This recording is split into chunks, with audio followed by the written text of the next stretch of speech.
Hello, അസ്സലാമു അലൈക്കും യാ ഹബീബീസ്.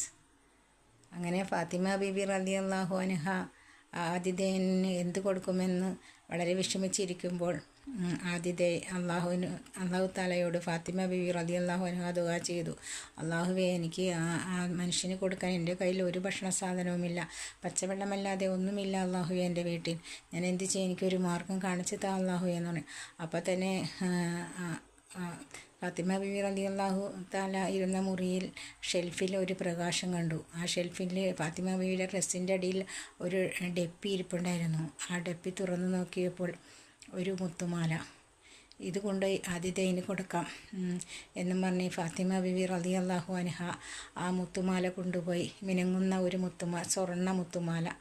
അതുകൊണ്ടുപോയി ഫാത്തിമ ബീവി റളിയല്ലാഹു അൻഹ ആ ആതിഥേയന് വെച്ച് നീട്ടിക്കൊണ്ട് പറഞ്ഞു, ഇത് കൊണ്ടുപോയി വിറ്റ് നിങ്ങളുടെ ആവശ്യം നിറവേറ്റു, നിങ്ങൾ ആവശ്യം ഭംഗിയാക്കൂ എന്ന് പറഞ്ഞു കൊടുത്തു. ആതിഥേയൻ വളരെ സന്തോഷത്തോടെ ആ മാല വാങ്ങി ആ ഫാത്തിമ ബീവിയുടെ വീട്ടിൽ നിന്നും പോയി നബി സല്ലല്ലാഹു അലൈഹി വസല്ലമ തങ്ങളുടെ അരിയിലേക്ക്.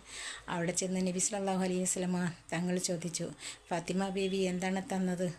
അപ്പോൾ ആതിഥേയൻ പറഞ്ഞു, ഇതാ എന്നും പറഞ്ഞ് ഒരു മുത്തുമാല തന്നു എന്ന് പറഞ്ഞു. അപ്പോൾ മുത്തുമാലയെ ഒന്ന് കാണിച്ച് നന്നേ നോക്കട്ടെ എന്ന് പറഞ്ഞു. അങ്ങനെ ആതിഥേയൻ ആ മുത്തുമാല നബി സല്ലല്ലാഹു അലൈഹി വസല്ലമ തങ്ങളുടെ നേർക്ക് നീട്ടി. നബി സല്ലല്ലാഹു അലൈഹി വസല്ലമ തങ്ങൾ ആ മുത്തുമാല കണ്ടതും വളരെ കരഞ്ഞു, വളരെ വിഷമിച്ചു. കരഞ്ഞുകൊണ്ടും വിഷമിച്ചിരുന്നപ്പോൾ ആതിഥേയൻ ചോദിച്ചു, എന്താണ്? അപ്പോൾ നബി സല്ലല്ലാഹു അലൈഹി വസല്ലമ തങ്ങൾ പറഞ്ഞു, ഇതെൻ്റെ മകൾക്ക് എൻ്റെ ഭാര്യ കൊടുത്ത മുത്തുമാലയാണ്. എൻ്റെ ഭാര്യ മരണസമയത്ത് എൻ്റെ മകൾക്ക് കൊടുത്ത ഒരു സമ്മാനമാണ്. എൻ്റെ ഭാര്യയെ ഇതിൽ കൂടി കാണണം. എൻ്റെ മകൾക്ക് മരണസമയത്ത് എൻ്റെ ഭാര്യയുടെ കയ്യിൽ ഒന്നുമില്ല മോൾക്ക് തരാൻ, ഉമ്മയുടെ കയ്യിൽ ഒന്നുമില്ല. ഇത് മാത്രമുള്ള ഉമ്മക്ക് മോളുടെ കയ്യിൽ തരാൻ. ഇത് മോള് എന്നും അണിയണം എന്ന് പറഞ്ഞ് കൊടുത്തതാണ്. ഇതൊരു ഓർമ്മയ്ക്കായിട്ട് മോളുടെ കയ്യിൽ വെച്ചേക്കെന്ന് പറഞ്ഞ് ആ മാല മുത്തുപോലെ, മാണിക്യക്കല്ല് പോലെ, സ്വർഗം പോലെ സൂക്ഷിച്ച് വെച്ച്, നിധി പോലെ സൂക്ഷിച്ച്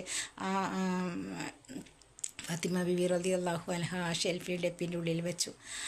ആ മാലയാണ് ഫാത്തിമ ബീവി റളിയല്ലാഹു അൻഹ ആതിഥേയന്, വിശന്ന് വന്ന ആതിഥേയന് നൽകിയത്.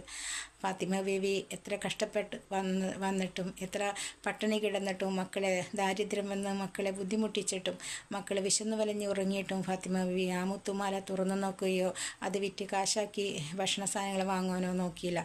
എന്തെല്ലാം ബുദ്ധിമുട്ടുകൾ പിന്നിട്ടും അത് അലി റളിയല്ലാഹു അൻഹുവിന് ജോലിയില്ലാതെ ഇരുന്നിട്ടും ഫാത്തിമ ബീവി